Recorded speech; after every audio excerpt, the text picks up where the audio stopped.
CLG.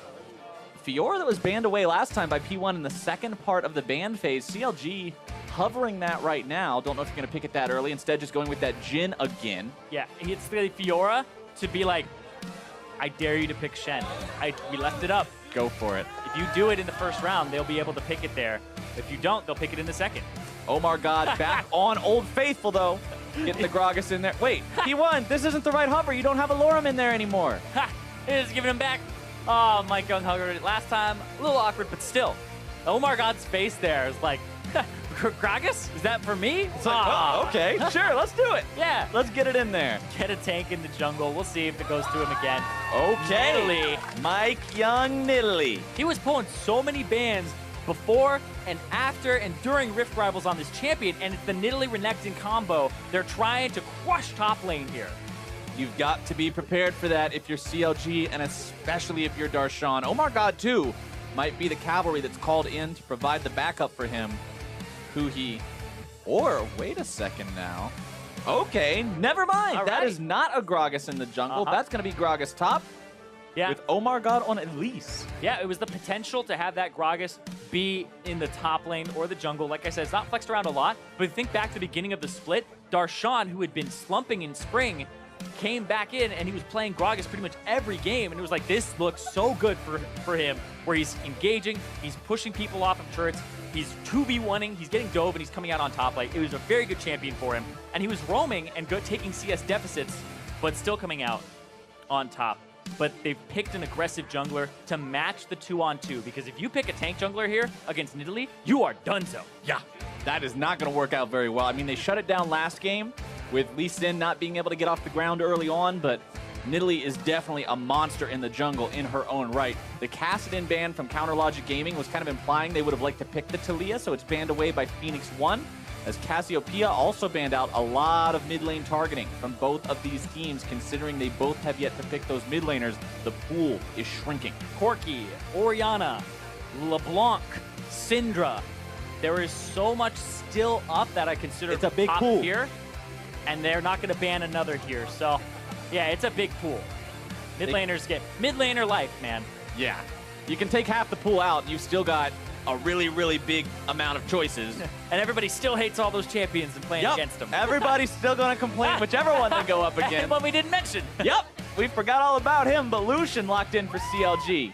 And Hui's just played so many different champions. I'm honestly constantly impressed by this guy and his champion pool, because people would say, oh, he's the Aurelion Sol one trick, but when I asked Dardoch back when he was on the team, when I asked people like Tuesday, who's on the sub squad on the CLG Academy, what it is about like the Counter Logic Gaming main squad that's taken them by surprise when they've joined, and it's just how good he actually is as a player. Because when you watch him, there were kind of memes about it where he just split pushes, but now he knows how to give away resources, gain resources for his team, and have that selfish mentality sometimes when he needs to carry. And when he's on the Lucian, I don't expect him to kind of push lane and then try to roam. I expect him to try crush lane here and take over the jungle. And it's still fun to see him have Aurelion Sol banned against him every single game, too. Because although he has evolved from that one-trick lifestyle where it's like, oh, does he get Aurelion Sol? Okay, don't worry about it if he doesn't. He's still so ridiculously good on that champion that you have to ban it. Because if he gets that in a good situation, he doesn't need the rest of the pool that he now has at his command. Exactly. And they didn't even ban it in the last game, but they're just saying, okay, make sure he just can't pick it early on if they want to close a game out. And that's going to be the Janna there for Aphromoo. And something that I've kind of loved about Aphromoo as a player is you go back to MSI 2016 when Counter Logic Gaming went and he had picked up the Soraka and the range supports from playing against Adrian and really was like, hey, this might be the meta. Even though everybody else was playing melee supports there, he stuck with it and said, no, this is good. And then everybody had to adapt to him. And that's how CLG like kind of made the finals. He set the pace. Was setting that pace and being ahead of the curve. And this Janna has been popping up. Especially was one of the first people to bring it out. Adrian also. So there was some type of scrim bracket that came out, or scrim schedule, where this was being played a decent amount. And they've jumped on this train and always tried to diversify. And Aphromoo usually will jump to what is considered quite good and has that diverse champion pool as well. And the conversation about Janna naturally leads me towards a conversation about support items right now, because Janna is an awesome user of two of the best, like best in-class support items in the Ardent Sensor and the Coin line. Yeah. Janna loves to build both of those, and getting them just allows her to have so much power and so much gold efficiency. I didn't mention it last game because I forgot about it. I saw it level 1. Braum, back then, Afromu's Braum in game 1, had Ancient Coin. He didn't have Relic Shield. He was getting the passive mana regen, the gold. He's just saying, this is so good, I don't need the stats. Let's just go for the Ancient Coin. And like you said, we may see that here again, depending on what Special brings, but I'm pretty sure the Relic Shield is something that is still favored by those tanky supports. We'll have to see how it works out. The crowd cheering for Phoenix1 to come back here in game number 2. They'd like to see this one go to a third one. But Phoenix1 will definitely have to step their game up from their performance in the first round of this best of 3 if they want to compete with CLG. Taking a quick look at what you mentioned just moments ago, Relic Shield is purchased by Xpecial. Afromu obviously going for the coin.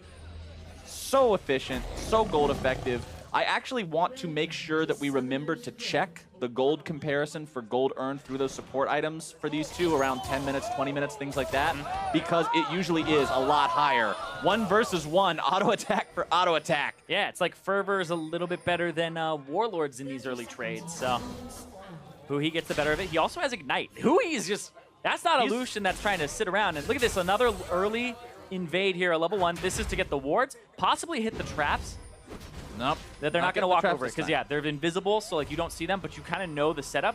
And this could be a potential super leash, right? This is one of the first teams to do the super leash where the Nidalee does the Raptors by herself with all the camps, with all the little traps.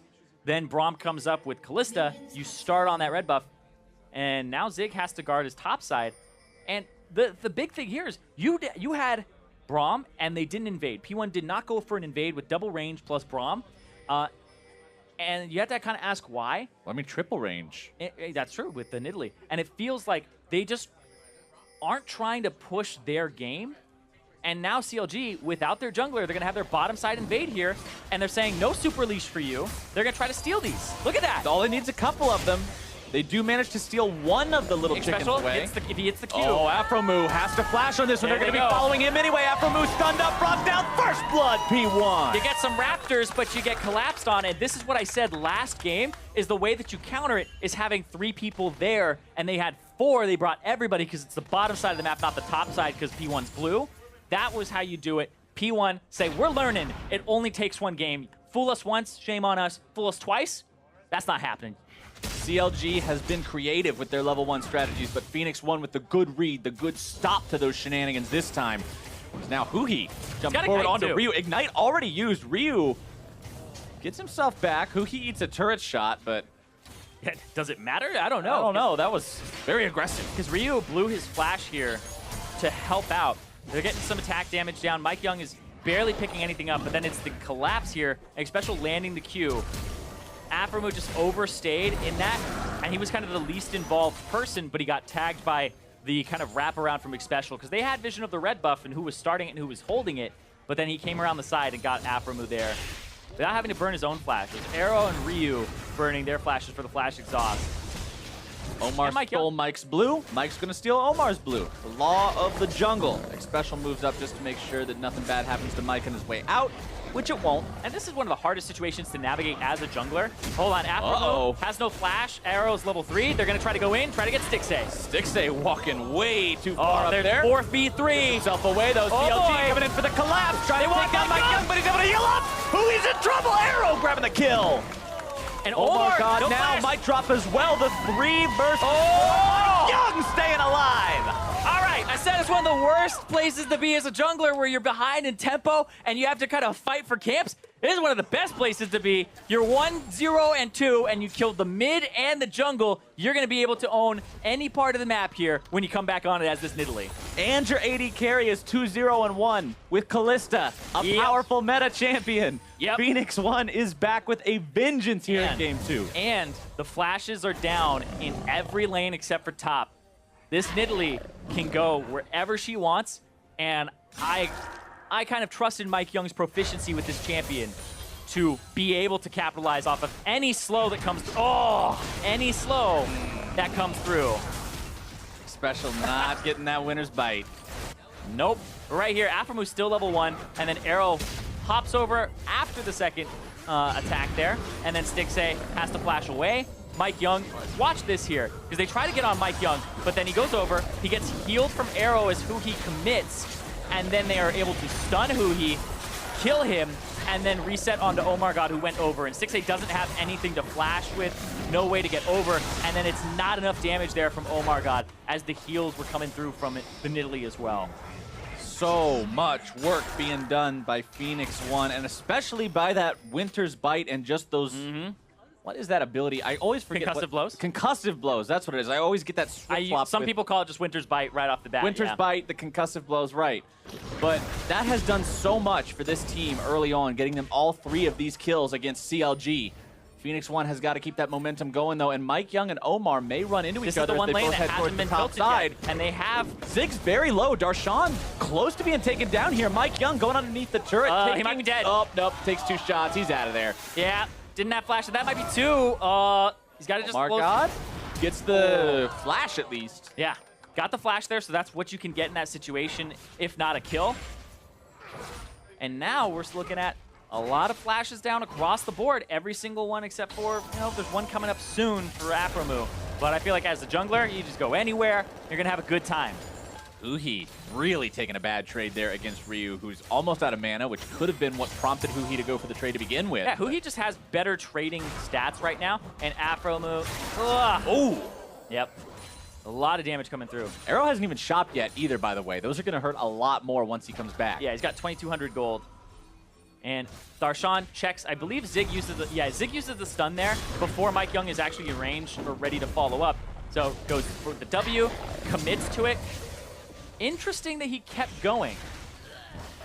That was actually quite interesting because you saw him transform back, throw a spear point blank, and then he could have backed up and gone for kind of the javelin toss on the backside of the turret. They're looking for a empowered stun. Oh, he tried to hit him into the turret. They're looking for an empowered stun into a spear. There it is. All right, Darshan taken low. It'll be Zig going under the turret first. Darshan, nice little fancy feat there, trapping Zig under the turret for an extra shot, but Phoenix1's duo of top lane and jungle not finding themselves the kill yet. Mike Young may look for another cheeky spear, see if he can set up the kill potential here. Zig has a full Fury bar. Waiting for another W. Cast comes down, he got Darshan putting the damage down. Zig in some trouble here, dashing away, trying to slice and dice his way out. Darshan gets 1. Can he get 2? Darshan, the outplay master, as Stixay, he's going to be outplayed by a few spears in the back. Arrow on a killing spree bot side. Yeah, Darshan there, the body slam coming up big, but also making sure that he keeps them there as long as possible. And now they're going to trade back and forth. Huhi versus Ryu, culling coming out. Omar God might want to go for some more setup here. There's your cocoon, there's your burst, there's your ignite. Repel into the air, the last auto attack to almost get him. Omar God grabs it, but he trades the kill. We're just seeing trades back and forth. Bloody game. Let's go, Flowers. This is what we want, Cyrene. Some action in game number 2. Oh, and this is what P1 fans want as well after that big, kind of disappointing game in terms of kind of outmaneuvered over the map. The execution was off, and right here, Darshan plays on the backside, clears some of the minions. Then, right here, making sure that he actually got to the other side of that turret, and the Renekton really kind of couldn't get anything there. And now Arrow just actually, he got the reset there as he threw the spear. So what he did is he killed the minion, and he got the slow off of the Q, off of the first Ren, and that's what allowed him got to 6A. That was actually quite a good display there from the Kalista. Stixay thought he would be safe enough even without his support there, just stepping a little bit away from the turret, but that little bit is that's all you not going to work when you're up against a Kalista that's this far ahead. And we're seeing 75 to 52 farm. Exactly, it's 7-5. We're seeing level advantage here, and Mike Young going to come bottom. That means you have, he already flashed. Stixay flashed. They're going to try to get him. Aphromoo and Stixay trying to get away from this one. Omar God coming down. It's still going to be a 4 versus 3. Stixay gone instantly. Aphromoo and Omar now having to escape, but Omar God repels up into the air, nowhere to land, but from whence he came, has to flash out. Arrow now going a bit far forward. Huhi comes in to provide some peel for the escape, but it's still a 1-for-0 pickup for Phoenix1. Yep, and that's going to be that turret taking some damage. No TPs from the top side, and Xpecial pretty close to level 6 here, so if he's able to hit that, and just 1/3 of the way left, could be able to turn it around. But blue buff number 2 going the way of Phoenix1. Yeah. course, remember, did get traded on the first one. Right. But they may be able to get their own here because they have so much map pressure. And, yep, this is actually funny because Aphromoo is just like standing as if he has level 6, and he walks into the face that forces Arrow to flash over to get the Fate's Call and set up his teammate to throw himself in at a better position. But then Omar, they get his flash, and they push him back. And now Omar, on this Elise, is trying to match the pressure of Mike Young, but Mike Young got early advantage. And right here, I was kind of scratching my head at this because it's a catalyst for Darshan early, right? You think about what that builds into now. I don't think... Abyssal Mask. Abyssal Mask, but it's only him and Omar God who would make use of the magic damage when he has 2 physical damage dealers, right? It builds into Rod of Ages, which I don't think he would go for, but maybe with the Doran's Rings nerf where you can't stack them anymore, that's how you get pressure back on Gragas. GLP, I don't think so either. And remember, it does not build into Righteous Glory anymore. Maybe we're going to see the Season 1 throwback, the full AP Gragas with the Lich Bane, the Shushei style. I mean, I would be down. Oh, all the old broken times of the past from crazy builds and strange things in League of Legends. But now, we're having to see if CLG can maintain a sort of presence against Phoenix1 with the lead that they've got after grabbing that first turret blood and this big kill lead early. Yeah, first turret goes down bottom. Omar God and Stixxay as well as Aphromoo all on the top side trying to return turrets, but they're actually going to lose damage on the bottom side, and it's Mike Young soloing the Infernal Drake. So they're actually losing tempo across the map here because P1 are actually allocating kind of the lowest amount of resources you can to each thing and securing it. So they aren't overkilling any objectives here. Mike Young getting this Infernal Drake is exactly what they should do because they don't need him on the bottom side just yet. P1 now he's getting there so much and playing this game so well so far. 2,000 gold up, 4 kills up, turrets are even, and they got that Infernal Drake. Drake RNG being very kind to them this game, giving them that huge payoff, especially when you've got Corki and Nidalee and Renekton and Callista. These champions all going to get so much out of that. Speaking of getting a lot out of something, checking back in on the support items. The Targon's Brace, which was just upgraded for Special, 458 gold. And then the completed Eye of the Oasis is actually only 408 gold for Aphromoo. So this actually, because they were getting so punished in lane, he couldn't contest cannon minions or pick up any of that farm because of what happened early. And remember, Aphromoo died level 1. He can't walk up on the Braum without flash because he also blew that. So if he gets hit by a Q because of that, he actually is starved for gold and is pretty far behind what you normally would have at this point as a Janna with that coin. And when you compare the 80 carries, they're in a similar spot. Yeah. I mean, over 2,000 gold lead for Arrow over Stixxay. It's not even close between these two. The Jhin has no chance of fighting against that Callista whatsoever. Mike Young clearing out some wards, throwing some spears to force Aphromoo away. 3, 1, and 2 on the Nidalee. With a big advantage over his own counterpart, as P1 now rotates their bottom laners up towards the top side to continue trying to build these advantages. And you get Rift Herald too. So I feel like the Rift Herald is how you break mid turret, and that top turret is what you get kind of over time with this lead. And we saw it earlier where Mike Young is actually, so far, even counting Europe, this split, he's 7-1 on Nidalee. He's 87.5% win rate and a 7.8 KDA on that champion. That's disgusting. He's so good at that champion. Yeah, and this game is only going to increase that. He's looking right now at a 5 KDA. Although, no, not incredible compared to what he's known for. Oh, yeah, only a 5 KDA. I know, but I get that in my sleep, Irene. I don't know what you're talking about. In your dreams, I see. Yeah, absolutely. But the pressure that he's been able to exert because the level 1 counter from Phoenix1 are showing that, you know, they actually are not going to take the strategies of Counter Logic Gaming lying down.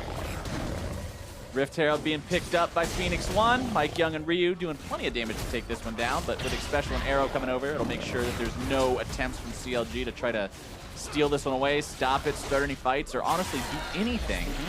Securing that, putting it onto Mike Young means that with his mobility around the map, he can get that down in whichever lane they choose. Like you said, most likely going to be mid lane. That is where you see that drop down most of the time these days to secure that turret that is more highly contested than the other. Exactly. It's the hardest one to take, and it's the shortest distance between a Tier 1 and Tier 2. So you're more likely to get a Rift Herald second charge off. 24,000 to 21,000 gold. Looking good for Phoenix1. They currently have twice as many kills as they had last game. It's a great way to put it. Some perspective of how far behind they were. And Counter Logic Gaming now have as many kills as Phoenix1 did in the previous game. So there's Phoenix1 want to get them back, they have to get 13 kills and not die.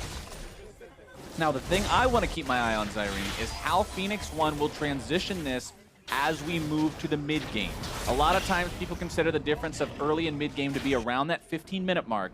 So as Phoenix1 transitions into this state where laning's no longer a thing, more team play, macro elements, rotations start coming into the picture, can they continue building this lead, or will they fall behind CLG? They need to be able to not just have the early advantages, but translate them as well. Yeah, and it's going to be difficult for them to do it because of Afromu. The fact that he has the Janna and he has the ultimate, they'll be kind of trying to split push as much as possible. It still charges through that. So. Yep. Shelly managed to get off one big, strong hit, but I don't think she's sticking around too long. All right, bye, Shelly. Yeah, unlucky. But yeah, that's going to be top lane Ryu just putting some damage on this turret, potentially going after it with that Sheen. Very close to death there. And Stixxay is going to answer. But now Stixxay in a 45, 48 CS deficit now. And Arrow and especially are going to wail on this mid turret and pick it up. And now Phoenix1, like you said, the transition. They can't kind of just blindly force like they were before. No. Because the Janna has ultimate. But Phoenix1 are in a good position because they have engage tools, they have poke tools, they have siege tools, and I feel like the only thing that they're kind of lacking against this composition is somebody who would stack a lot of armor because it's mostly physical damage here from CLG and you can shut them down that way. But they will have the Renekton eventually build a Gargoyle Stone Plate, and they also have the Braum, which against these range champions, I feel like Xpecial has an opportunity now to get himself a player of the game, right? He's like, he blocked, he started the very first fight off by tagging Afromu. He's been very crucial with the concussive blows, like you said. And if they transition into that mid game, he's going to be a big part of how they do that.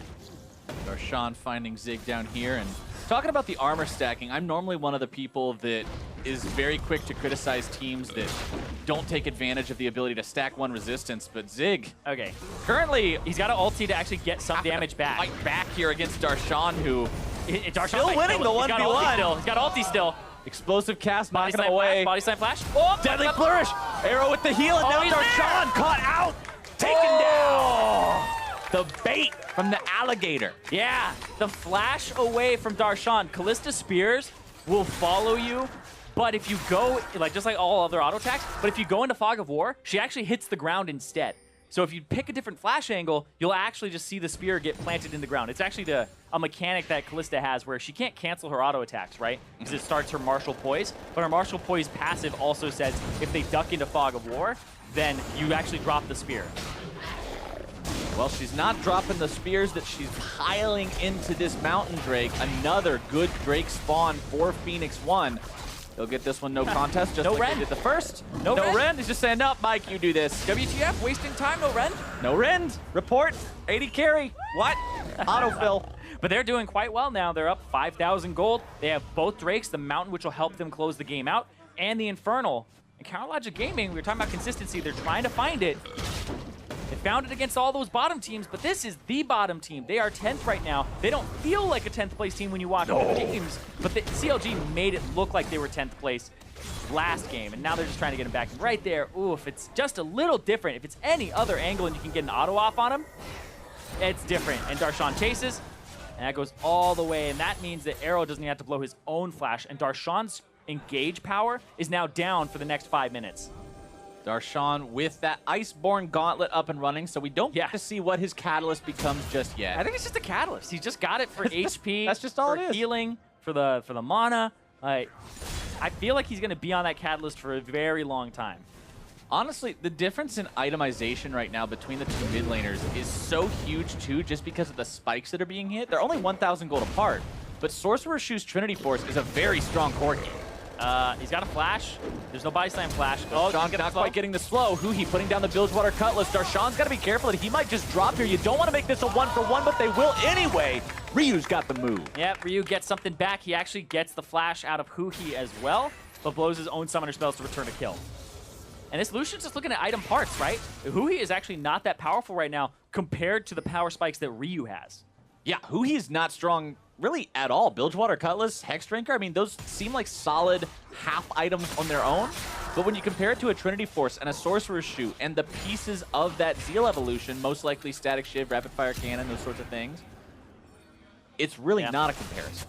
Ryu's going to be bringing a lot of damage should a full-on 5 versus 5 team fight break out, and he will struggle to keep up with that. He's pretty close to actually having the Blade of the Ruined King here. And Darshan, it looks like because he already stacked up some armor and he has the Ninja Tabis and the Iceborne Gauntlet, it's possibly Abyssal Mask like you had said with the Catalyst and also a Null Magic Mantle now, but you really want Spirit Visage for the healing. And this right now is just kind of gonna help him a bit against Ryu, but it's still not enough. The magic damage from the Corki, the fact it's not stacked up completely yet from Darshan means he gets to turn it. And Ryu played that and had the kind of decision-making in the moment and when to turn right on point. Yeah, that was really well done by Ryu. You can't ask for much more from that one, being able to find that 1-for-1 and a 1v2 as Stixxay loses almost half his HP from the single spear out of Mike. Arrow Ryu to start the fight off. Special thrown in. Deadly Flourish out. Darshan going to be the one who goes down first. The damage comes through, and Arrow is unstoppable this game. That was like Rakan levels of engage there. Special, that was the synergy. He's like, we're going. Throw me in, boss. Goes in, flash, gets the ultimate off on multiple people, and then he's able to pick it up. And they're going to start Baron now. They have the Callista, the Rend.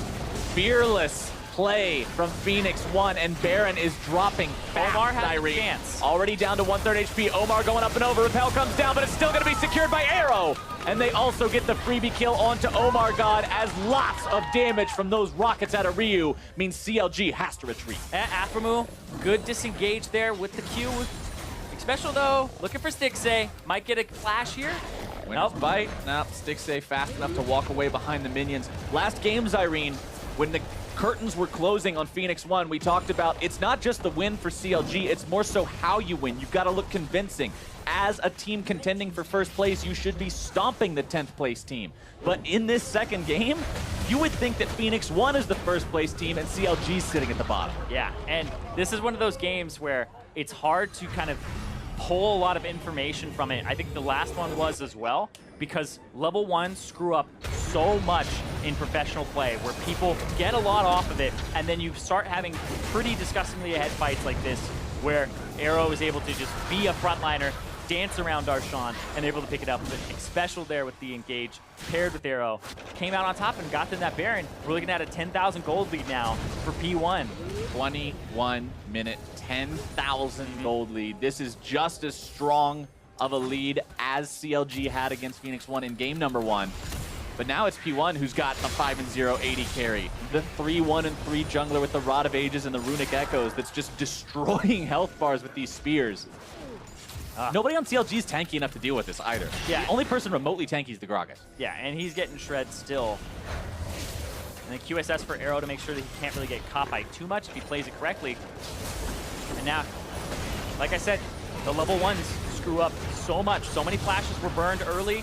You also saw a kill go over, and that's why a lot of teams just don't do the level 1s, because that's what happens. People say, okay, are we forfeiting this one? Do over?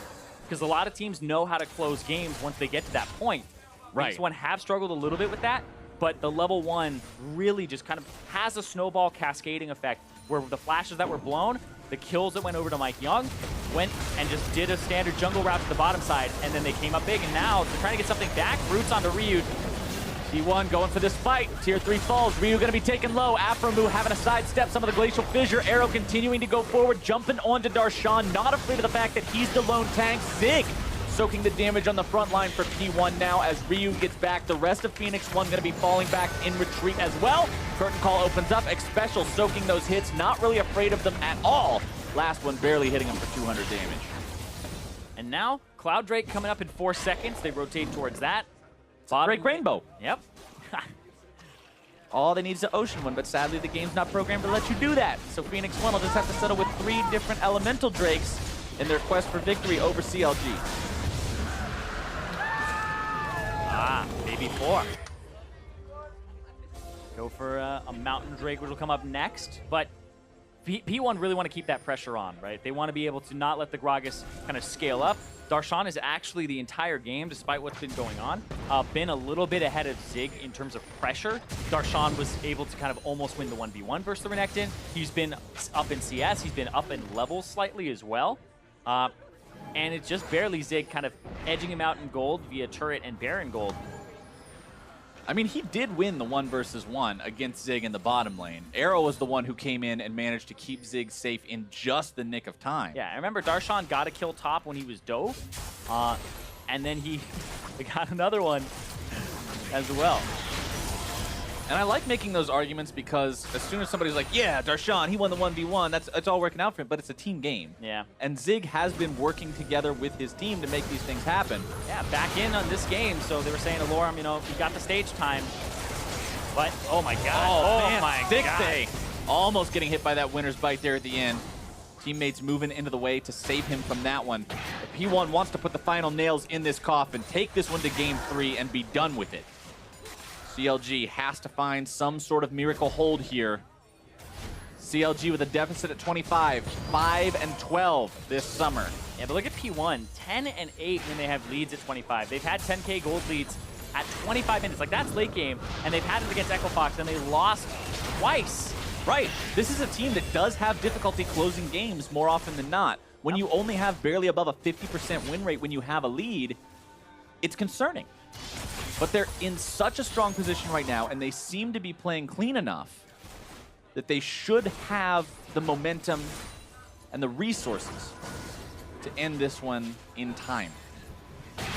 Spiders coming out, control ward thrown down, Darshan gonna be dove on, Zig trying to go for more here, but Darshan doing everything he can to keep this one defended. 2v1. Barrels and Iceborns and everything thrown out there as Ryu takes a couple of turret shots. Darshan still going in onto him. I don't know what is happening right now, but Darshan may just be able to find something here. Curtain Call opens up. Zig having a dash away. Pop the ulti as well. Here comes Darshan Arrow. and Afro getting themselves out. Arrow is the guy you got to look out for. He's the one who can change this game. Janna ulti used, Darshan still in the bloodline. The health bars disappears, Irene. And CLG is going to be hunted down by the remaining members of everybody on P1. Nobody's fallen yet. Huhi being torn to pieces by Mike Young. Stixay falls to Arrow. Godlike on the Callista. Special drops. Ryu drops. Omar God goes golden, but it's not going to do a whole lot of anything. GG for P1. They take this to game 3. And they take it faster than CLG did. So far, we've had less than an hour of game time in 2 games. We're going to game 3.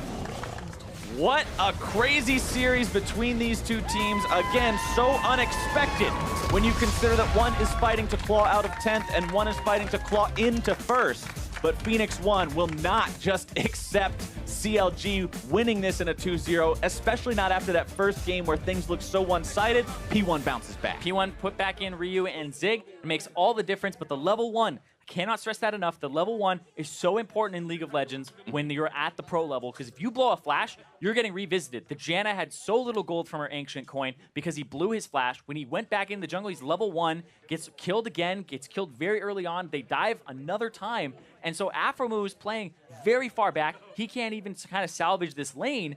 And the whole map is just collapsing because of this pressure and the kills that Mike Young was able to pick up. And Arrow ends the game 7-0-6. Finally, one of those MVP-looking performances from him. But I have to say, Xpecial is the guy who really stood out this game with the tag early, with the pairing up with Arrow, and also being quite aggressive, while also being defensive with the Braum.